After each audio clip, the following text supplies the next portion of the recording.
une joie pour moi d'être avec vous. Merci à vos responsables, merci pour votre accueil, pour votre invitation. Dieu est bon. Merci à toute l'équipe de louanges. Waouh! Frère, je vais te toucher. C'est juste pour prendre un peu d'onction. Parce que j'en ai grand besoin. Au niveau des chants, franchement, c'est pas ça. Il faut reconnaître, hein, il faut comprendre pourquoi Dieu nous a créés, qu'est-ce qu'il attend de nous. Il faut identifier ses dons et ses talents. Et il y a un don que j'aurais aimé. Il y a un don auquel j'aspire. C'est celui de la louange. Mais tu sais quoi, frère? Quand je chante à la maison, tout le monde s'en va, même mon chien. Personne ne veut m'écouter. C'est comme ça.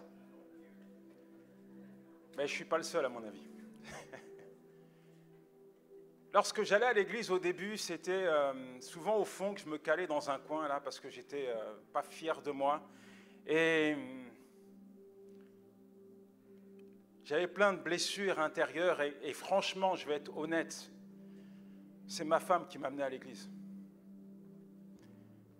Parce que pour moi, ma vie chrétienne était simplement liée au fait que, voilà,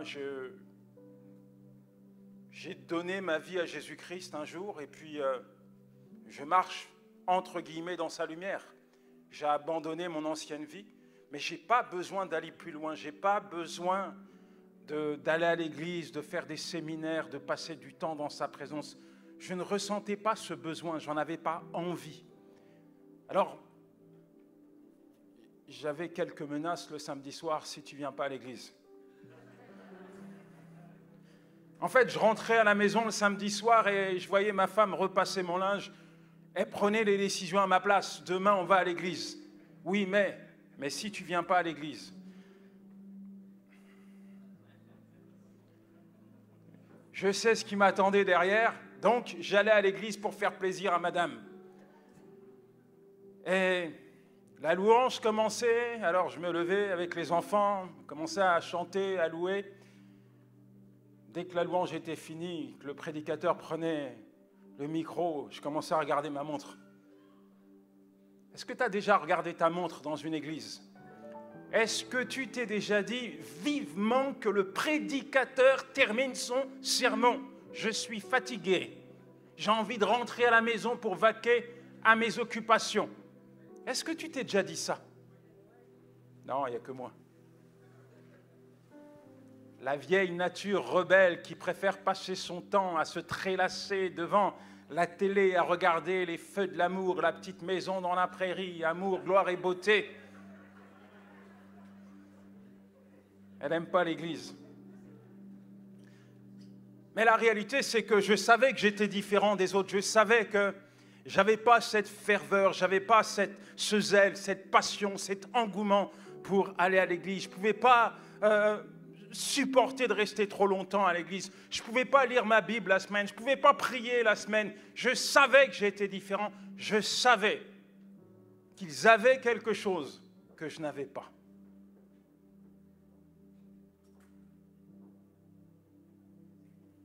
Le Saint-Esprit. Dites avec moi, le Saint-Esprit.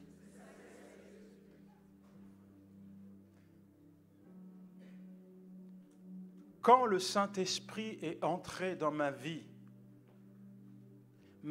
tout entière a été transformée. Tout à coup, c'était plus mes intérêts, ma volonté, mais sa volonté, ses intérêts. Le Covid-19 nous a fait du mal. Nous nous sommes retrouvés confinés, certains pays plus que d'autres. Mais au-delà de ce confinement, j'aime à dire qu'il y a eu un confinement divin.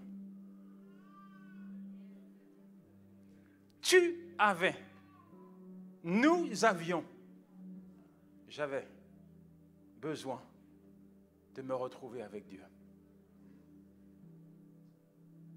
Avant le confinement, chacun vaquait à ses occupations, chacun ses projets. chacun ses ambitions. Le confinement est arrivé, les inquiétudes. Un regard sombre sur notre avenir a pris place dans notre cœur. Et là, tout à coup, nous nous sommes dit, mais finalement, ce Dieu de la Bible, ce Dieu que nous mettons en avant, ce Dieu qui dit nous protéger, nous garder, n'est-il pas vivant? N'est-il pas présent? Finalement, nous avons réalisé que seul Dieu était capable de nous préserver, de nous garder face à ce virus invisible qui terrorisait la planète entière. Alors nous nous sommes mis sur les genoux et nous avons dit, Seigneur, viens reprendre ta place dans nos cœurs. Aujourd'hui, nous sommes là ce matin, il y a comme une saveur divine dans notre louange, dans nos prières. Cette épreuve nous a rapprochés de Dieu et cette épreuve a permis à chacun d'entre nous de comprendre que la vie est une vapeur qui paraît pour un peu et disparaît. Aujourd'hui, pendant qu'il fait jour, il nous faut travailler, aller à l'essentiel. Lorsqu'on regarde la Bible, on s'aperçoit que toutes les personnes que Dieu a utilisées avaient un dénominateur commun. C'étaient des hommes et des femmes qui étaient passionnés par Dieu. Ils n'étaient pas constitués d'une autre étoffe que nous, mais de la même étoffe que nous. Pourtant, Dieu les a utilisés pour accomplir des choses extraordinaires, parce qu'ils étaient passionnés par Dieu. Le Saint-Esprit est celui qui nous emmène, qui nous entraîne à vivre une vie épanouie. Le Saint-Esprit est celui qui nous amène à être passionnés par Dieu. Dis à ton voisin, il faut que tu sois passionné par Dieu.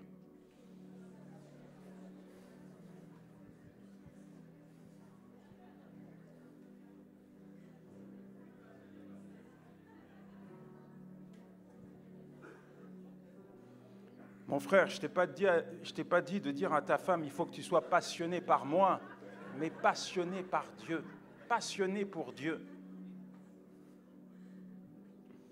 Jean 10, verset 10. Moi, je suis venu afin que mes brebis aient la vie et qu'elles soient dans l'abondance. Le souhait de Jésus-Christ est que tu puisses être épanoui, dans tous les sens du terme. Et le Saint-Esprit est celui, justement, qui va t'amener, t'entraîner à mener une vie épanouie sur la terre. Jésus-Christ a dit à ses disciples dans Jean 16, verset 7, « Mais je vous le dis en vérité, il est avantageux pour vous que je m'en aille. » Dites avec moi, avantageux. Car si je ne m'en vais pas, le Consolateur ne viendra pas à vous. Mais si je m'en vais, je vous l'enverrai. Je n'étais pas né à l'époque. Mais je ne pense pas que les disciples ont accueilli cette parole comme une bonne nouvelle. Parce qu'à cette époque, ils ne pouvaient pas concevoir la présence du Saint-Esprit. À cette époque, ils avaient un regard qui était sur l'Ancien Testament. Le Saint-Esprit se manifestait au travers d'une personne, d'un roi, d'un juge, d'un libérateur, de manière temporaire, ponctuelle. Mais là, Jésus-Christ était en train de leur dire, si je m'en vais, le Saint-Esprit, le Consolateur, le Libérateur, l'intercesseur, la vérité, l'auteur de la parole de Dieu sera avec vous. Et c'est lui qui se chargera de ratifier, de confirmer, d'attester le message que vous allez annoncer à toutes les nations, par des signes, des miracles et des prodiges.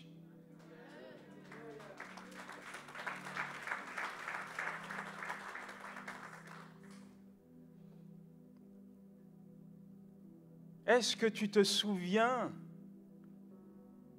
de la vie que tu menais sans Christ? Les disciples ont dû se souvenir de qui ils étaient sans la présence de Christ. Alors pour eux, c'était inconcevable. Ils voulaient rester attachés à Jésus-Christ. Pourtant, Jésus-Christ leur dit, je vais partir.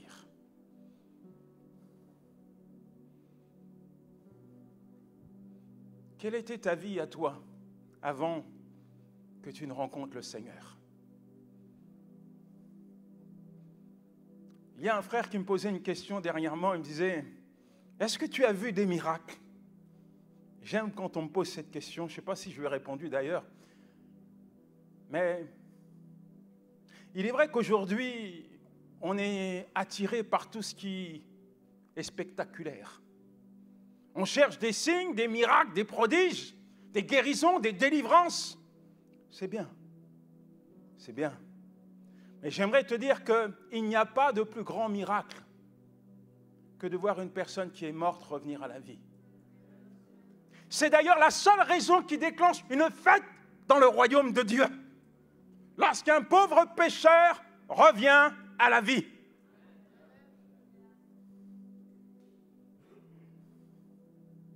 L'Église, c'est un endroit où chaque chrétien a un passé et où chaque pécheur a un avenir avec Jésus-Christ. Alors, j'aimerais te dire que tu es au bon endroit. J'aimerais te dire ce matin que tu es au bon endroit.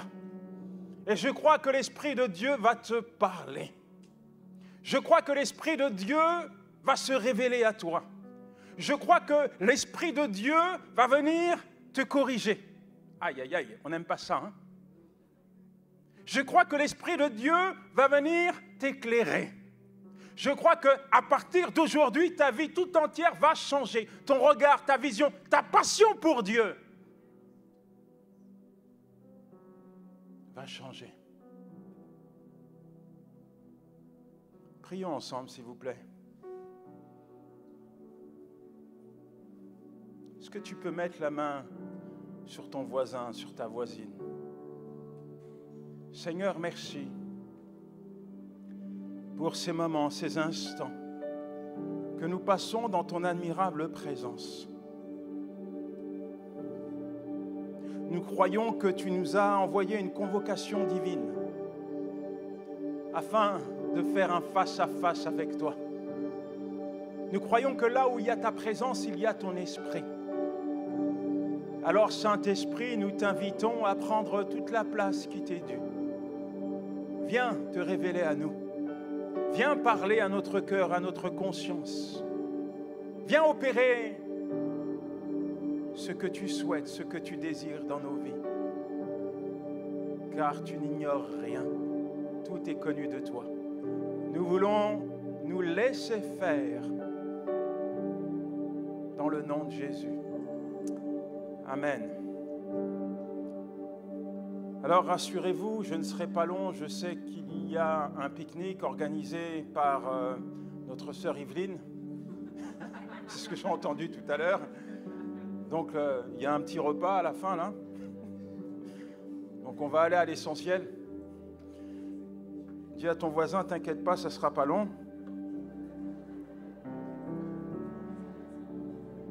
Le Saint-Esprit, mon premier point, nous apprend à connaître Dieu. Il nous apprend à connaître Dieu. Ah oui, chaque personne ici, vous marchez avec Dieu peut-être depuis des années et vous connaissez Dieu. Mais il arrive parfois qu'il y a des attributs de Dieu que nous mettons de côté. Il y a une dimension dans laquelle Dieu veut nous entraîner, veut nous conduire, où nous allons réaliser véritablement qui il est.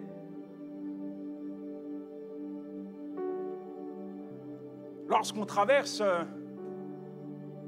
des moments difficiles et qu'on se retrouve dans le besoin, en crise financière, il est important de comprendre que Dieu est celui qui pourvoit à tous nos besoins. Lorsqu'on traverse le couloir de la maladie et que les rapports médicaux sont compliqués, difficiles, durs à entendre, il est important de réaliser que Dieu est celui qui nous guérit. Lorsqu'on est lié par des addictions, il est important de comprendre que Dieu est celui qui nous libère. Lorsqu'on se perd, qu'on fait face à des routes et on ne sait pas laquelle on va emprunter, il est important de comprendre que Dieu est celui qui nous guide. Il y a plein de réalités que Dieu veut nous révéler et parfois, il faut simplement laisser l'Esprit de Dieu nous amener, nous entraîner, nous conduire à connaître véritablement le cœur de notre Dieu. 1 Corinthiens 2, versets 11 à 12. Car qui connaît les pensées d'une personne sinon son propre esprit?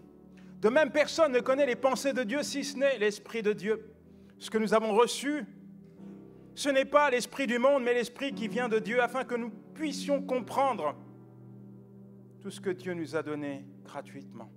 Car les pensées de Dieu ne sont pas nos pensées, ses voies ne sont pas nos voies. Autant les cieux sont élevés au-dessus de la terre, autant mes voies sont élevées au-dessus de vos voies et mes pensées au-dessus de vos pensées, dit l'Éternel. Ésaïe 55, verset 8. On raconte une histoire intéressante. Il y a deux personnes. Le premier, c'est un acteur.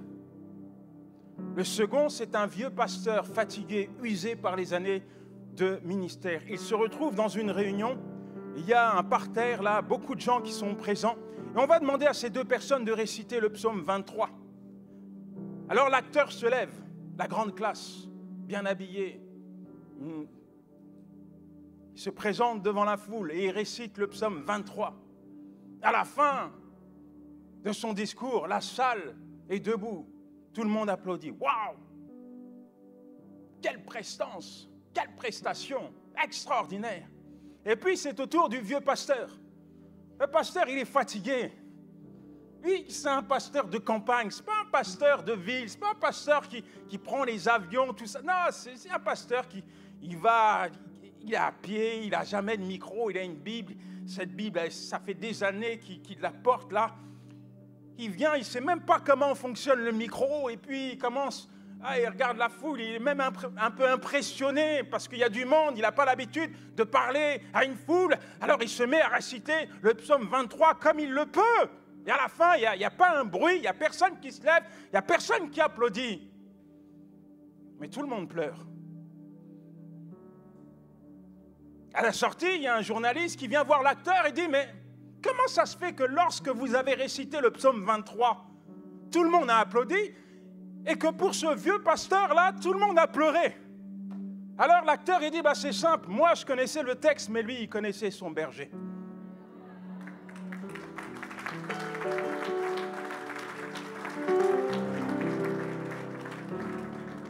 Pose une question à ton voisin. Est-ce que tu connais ton berger?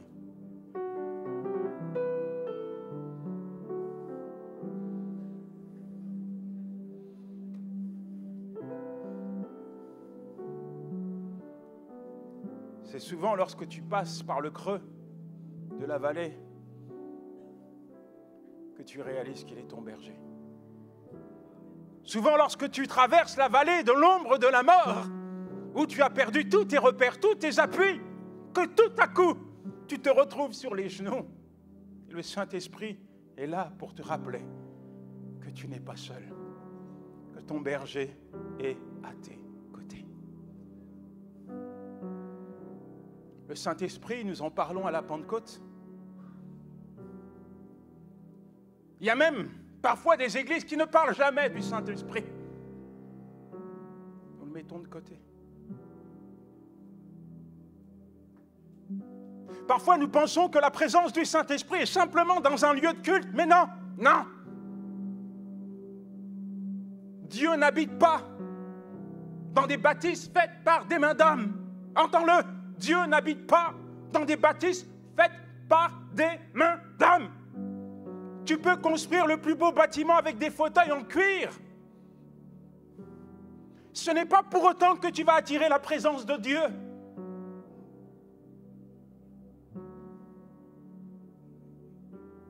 La Bible dit, vous êtes le temple du Saint-Esprit.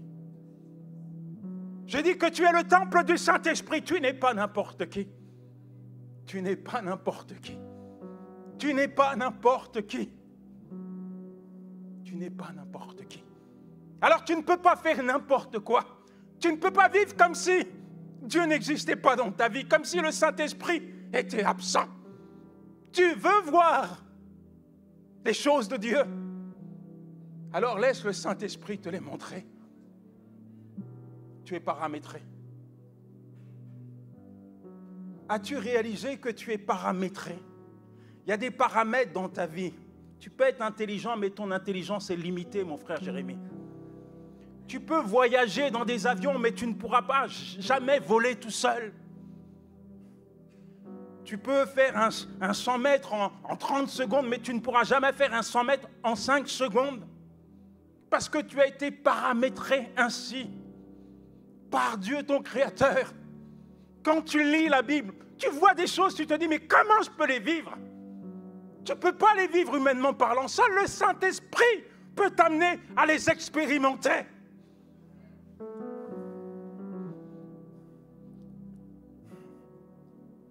Le Saint-Esprit est celui qui t'amène à vivre, à expérimenter le surnaturel dans ton quotidien. Combien croient que Dieu est au chômage? Levez la main. Combien ont décrété que Dieu avait été confiné à cause du Covid-19? Combien croient que Dieu ne peut pas rentrer au Canada parce qu'il n'est pas vacciné contre le Covid?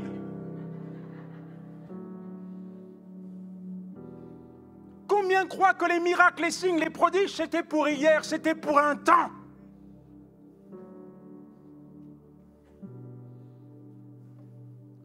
Dieu ne change pas. Il reste le même. C'est nous qui changeons. C'est nous qui changeons. À qui se donne beaucoup, reçoit beaucoup. C'est nos priorités qui changent. C'est nos ambitions qui changent.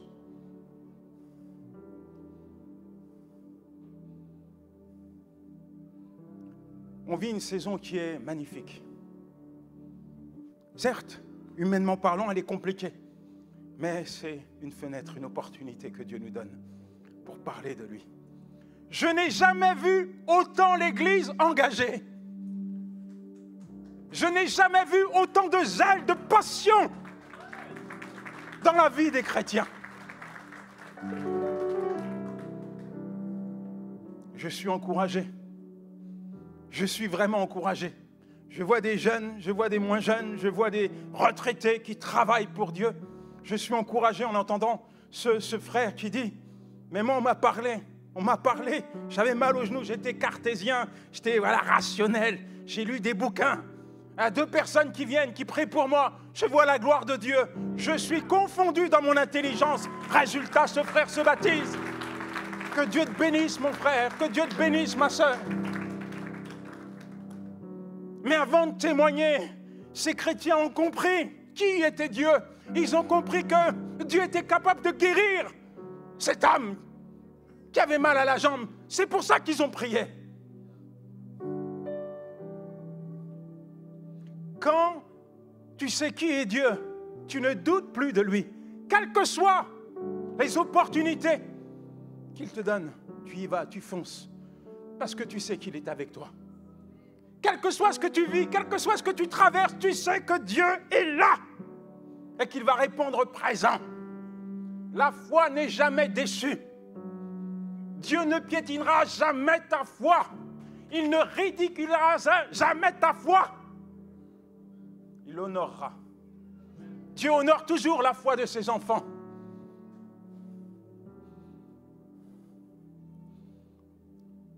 Deuxième point, il nous conduit dans la vérité. Jean 16, verset 13. Quand le Consolateur sera venu, l'Esprit de vérité, il vous conduira dans toute la vérité. Car il ne parlera pas de lui-même, mais il dira tout ce qu'il aura entendu et il vous l'annoncera.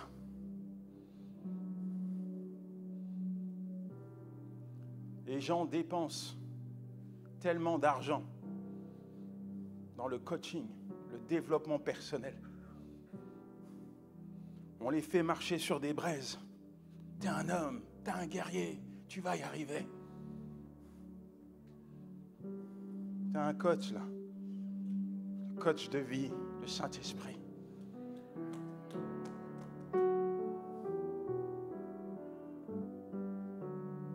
Le Saint-Esprit est là pour te dire, te révéler qui tu es. Qui tu es.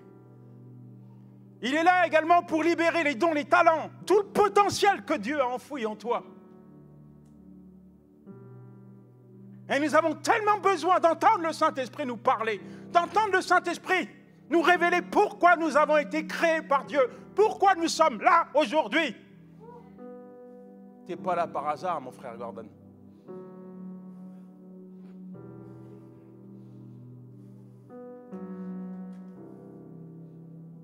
Le frère Gordon n'est pas là par hasard. S'il est là, c'est parce que Dieu l'a souhaité, Dieu l'a voulu. Alors qu'il chavirait sur les eaux, boum, Dieu l'a rattrapé. Il lui a dit, je te veux à l'église plénitude. Le voici. Ça fait combien de temps que tu chavires? Tu es à la dérive. Tu es conduit au gré des mensonges, au gré de ce qu'on dit de toi. Ça fait combien de temps que tu as permis à des mensonges de guider ta vie? Ça fait combien de temps que tu permets à ces mensonges d'étouffer ta vie spirituelle, d'intoxiquer ta relation avec Dieu? Ça fait combien de temps que tu es prisonnier d'un mensonge? Tu lis la parole de Dieu, mais tu ne crois pas en cette parole. Tu lis la parole de Dieu, mais à chaque fois que tu la lis, à chaque fois que tu fais un effort pour aller de l'avant, boum, tu repars en arrière. Le diable te tient à travers d'un mensonge qu'on t'a martelé.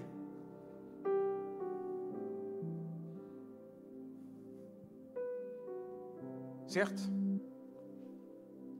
il y a la vérité de l'homme. Parfois, elle est dure à entendre. Voilà pourquoi j'ai pris la décision de garder dans mon cœur, de nourrir dans mes pensées, de proclamer la vérité de la parole de Dieu. Parce que la parole de Dieu n'est pas simplement un livre, elle est la vérité. Et quand le Saint-Esprit vient parler à mon cœur, je me souviens qu'il est l'auteur de la parole.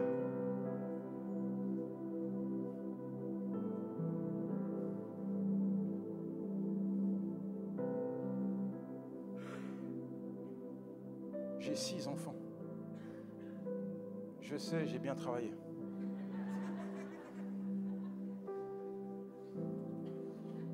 Ma femme, vous le direz mieux que moi. Mon mari, il a bien bossé.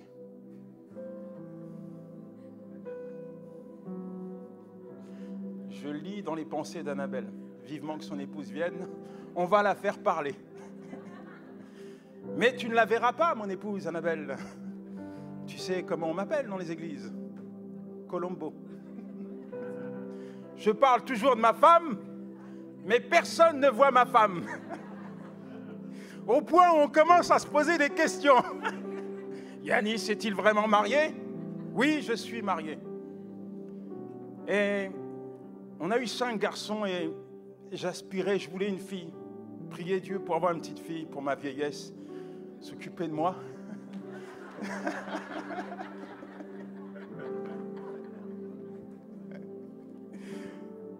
Et 22 décembre, mon épouse donne naissance à notre petite fille Eden. Elle rentre à la maison le 29 décembre avec le bébé et le 31 décembre, elle se lève en pleine nuit avec un mal de tête horrible. Je l'amène à l'hôpital et après lui avoir fait passer des examens, le médecin me dit que mon épouse a fait une rupture d'anévrisme. On doit la conduire au bloc opératoire et le médecin me dit clairement, franchement, on ne sait pas si elle va vivre et quand bien même elle vivrait, on ne sait pas si elle aura toutes ses facultés physiques et psychologiques. Et à cet instant, je sers Dieu. Je voyage partout, je prêche partout. Quand on traverse une épreuve comme ça, on se pose toujours des questions qui sont humaines. Mais qu'est-ce que j'ai fait? Le pourquoi? Pourquoi? Je rentre à la maison, je prends ma fille, je la donne à sa grand-mère, je ne peux pas la regarder, je ne peux pas la voir. Ça me fait mal et je ne peux pas dormir. À chaque fois que je dors, je vois ma femme dans un cercueil. dans un cercueil. Je suis obligé de prendre des tranquillisants pour dormir. Situation extrêmement compliquée où finalement, il n'y a qu'une parole qui est dans mon cœur. C'est celle que le médecin m'a dit. On ne sait pas si elle va vivre.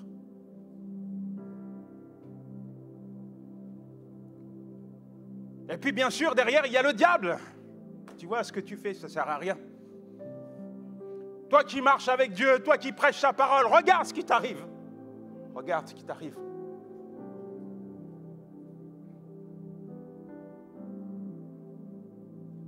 Comment je vais me sortir de là? Je commence même à proclamer des choses qui n'élèvent pas Dieu dans ma vie et qui sont le reflet de mon cœur. Et puis,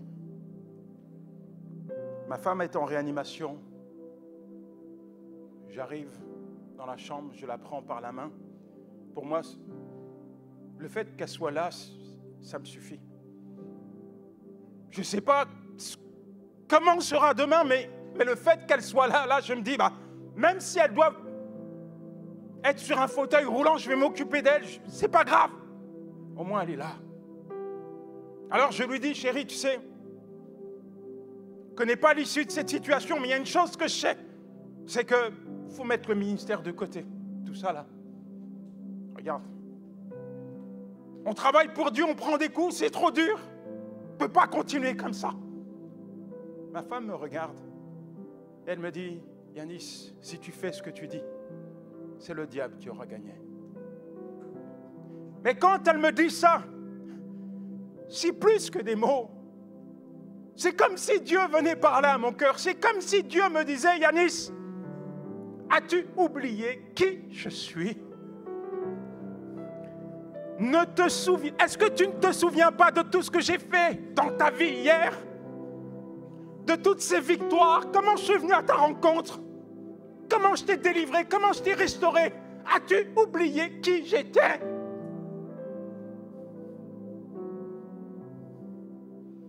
Alors j'ai commencé à envoyer des SMS, chaînes de prières se sont mis en route en faveur de mon épouse. Et Dieu n'a pas tardé à agir. Oui, Dieu a posé sa main sur elle. Elle est rentrée intacte et sur ses deux jambes à la maison.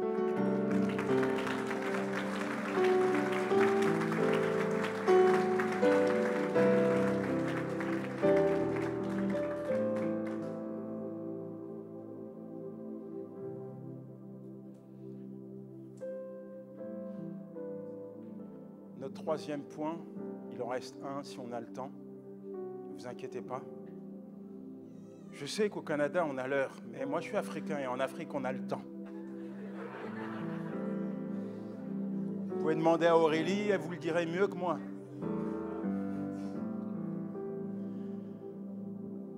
Le Saint-Esprit nous amène à ressembler à Christ. C'est le travail du Saint-Esprit. Dis-moi qui tu fréquentes, je te dirai qui tu es. Dis-moi qui tu fréquentes, je te dirai qui tu es. Il fut un temps, je fréquentais que des voleurs. Ah, pasteur, j'étais un voleur. Il fut un temps, je fréquentais que des ivrognes. J'étais un ivrogne. Que des drogués. J'étais un drogué. Qui se ressemblent? Aujourd'hui, je fréquente Michael Lebeau, Jérémy Soudril, Annabelle, Yveline.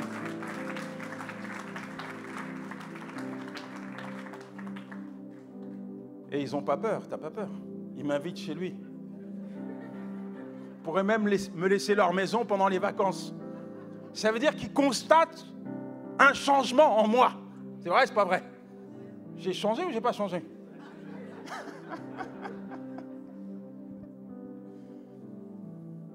Quand tu fréquentes le Saint-Esprit, tu reflètes la présence de Christ. C'est plus toi qui vis, mais c'est Christ qui vit en toi. Dis à ton voisin, il faut que tu fréquentes le Saint-Esprit.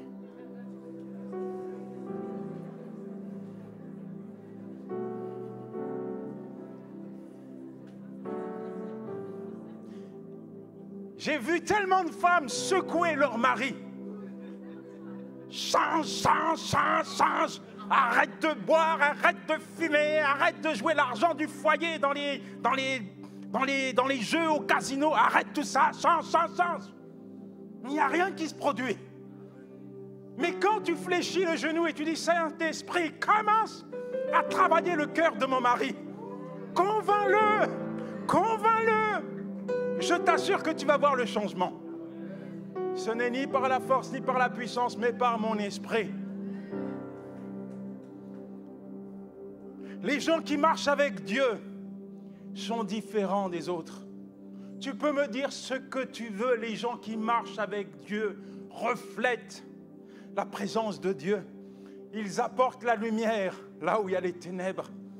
Ils apportent la paix là où il y a la confusion. Ils apportent l'amour là où il y a la haine et la colère. Les gens qui marchent avec Dieu portent du fruit qui demeure. Du fruit que Dieu utilise pour bénir d'autres vies.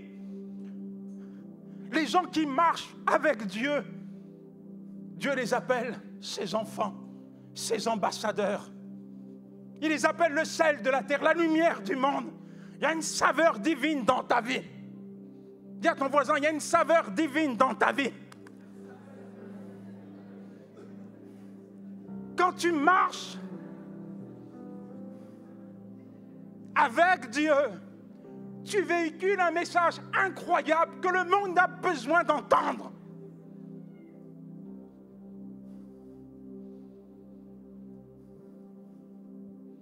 Quand tu marches avec Dieu, saisi, revêtu de la puissance du Saint-Esprit, alors rien ne t'est impossible.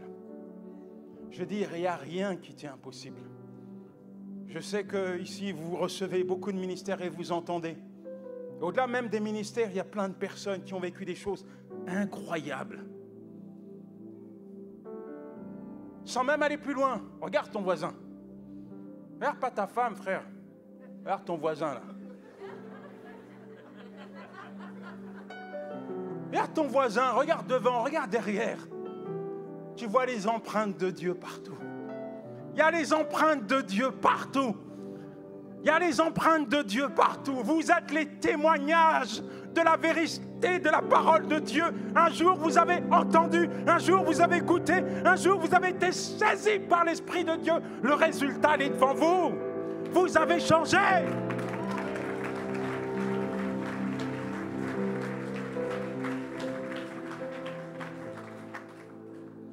Ne dis jamais, je ne vaux rien, je suis moche, je suis laide, je suis inutile. Quand tu dis de tels mots, tu remets en question l'œuvre de Dieu dans ta vie.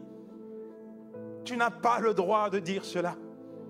J'ai dit que tu n'as pas le droit de dire cela. Tu es ici ce matin. Je veux te dire que tu n'es pas là par hasard. Tu n'es pas là par hasard, tu es là parce que Dieu l'a voulu.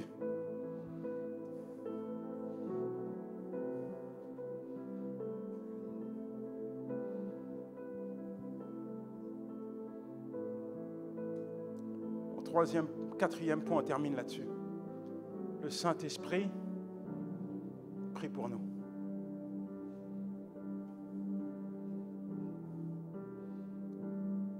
Franchement, je reconnais, Jérémie et moi, ça fait deux.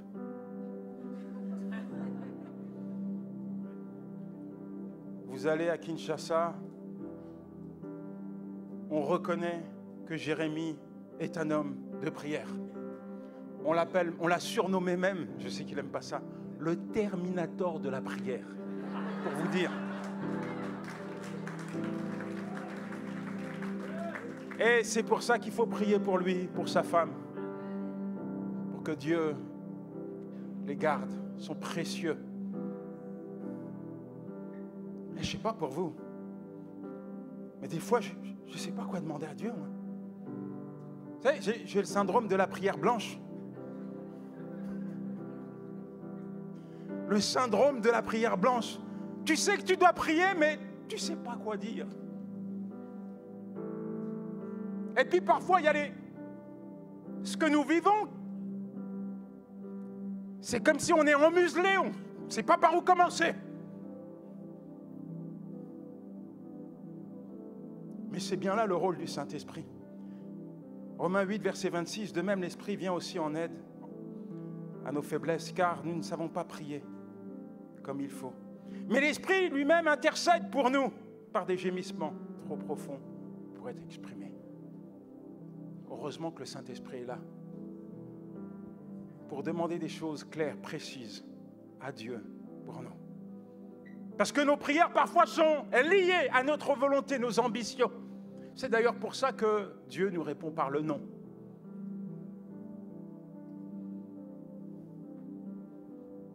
Il faut laisser l'Esprit de Dieu nous guider, nous conduire dans des temps d'intercession, des temps de percée spirituelle, des temps où nous recevons des choses de Dieu dans nos cœurs, des réponses là, tout de suite, de manière tangible de la part de Dieu. Le Saint-Esprit établit entre Dieu et nous une connexion à très haut, mais alors à très haut débit. Et c'est gratuit. Tu n'as pas besoin de payer. Tu as juste besoin de rentrer dans ta chambre, de fermer la porte et de t'adresser à ton Papa céleste. Je vais te dire une chose, et nous allons prier. Tu n'es jamais plus fort lorsque, sur les genoux, tu fais un face-à-face avec Dieu.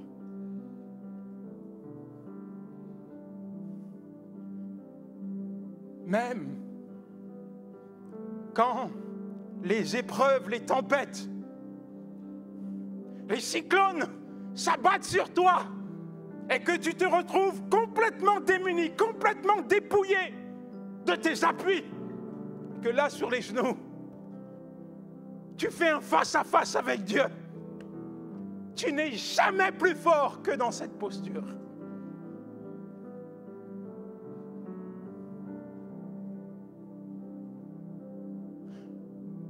Je pense que le Saint-Esprit veut libérer un potentiel divin dans nos vies. Et au travers de ce potentiel, nous allons vivre le divin dans notre quotidien. Nous réaliserons ainsi que le temps des miracles n'est pas fini, que Dieu agit encore aujourd'hui. Nous allons faire des percées par la prière et voir des choses incroyables, inimaginables, impossibles s'accomplir dans nos vies. Parce que nous lui avons demandé, Dieu le fera. Je termine par un court témoignage.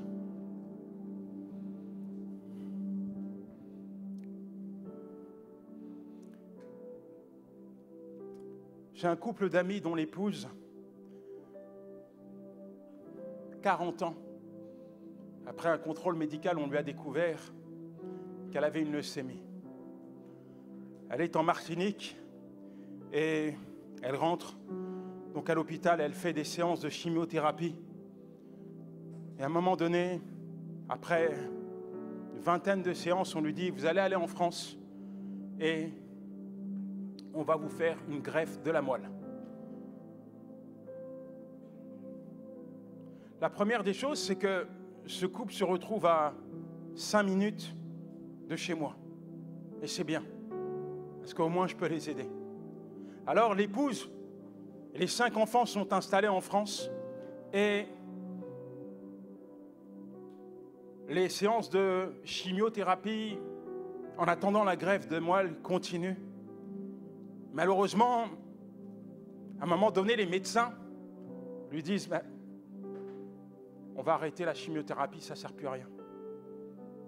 Il n'y a rien qui se passe. C'est inutile, c'est inefficace. Et pour la greffe, premièrement, on n'a pas de greffon, mais même si on en avait un, vous n'êtes pas en capacité d'être greffé. Alors on propose à cette femme des soins palliatifs, un accompagnement.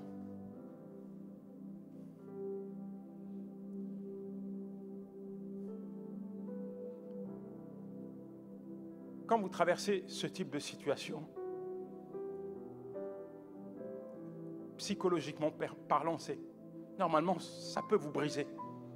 Moi, mon rôle, mon travail, c'est de leur rendre visite, de les accompagner et puis de prendre la parole de Dieu, de les fortifier. Et en fait, à chaque fois que je leur rends visite, j'ai cette femme sous mes yeux qui pèse une 40aine de kilos, qui n'a plus la force de porter son bébé d'1 an. Et qui me regarde et qui me dit, Yanis, on s'attend à Dieu. Pas un mot, pas une plainte, pas un murmure, rien. On s'attend à Dieu. On prie et on s'attend à Dieu. Ce que je suis en train de te dire,